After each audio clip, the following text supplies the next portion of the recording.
But if you've got what you know, that focus, the target, and you got the toolbox, and you're still not getting what you want, it's because you got inner conflicts. That's the third pillar. You've got to resolve your inner conflicts. Because that, as I try to explain to you, 80% of success in anything is your psychology and 20% is the mechanics. So those inner conflicts are when you take 2 steps forward and you pull 3 steps back, right? When you say, boy, I'm totally committed to this, but you don't follow through. This is my expertise, the why guy part. Why? Why do you keep saying you want this? You have crystal clarity and you have the tools and you're still not getting it. There's a conflict in you. You want to be totally successful, but you're afraid at some level that if you are totally successful, you will not be loved. You'll be rejected. You want to be in a position where you have total free time and you want to build a billion-dollar enterprise. These are conflicts.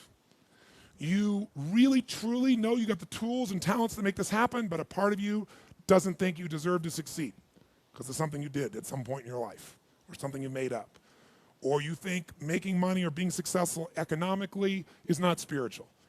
And you're committed to being spiritual, and yet the other part of you, it's the inner conflicts between fighting parts. So what do we do in this third pillar? Think of it as a vault we got to unlock. Think of it as unlock and unleash. That's the third pillar. The way you unlock and unleash is you identify the conflicts. You get clear what they are. So you may have total clarity, even the tools, but how can you totally unleash and commit when you're being pulled in 2 different directions?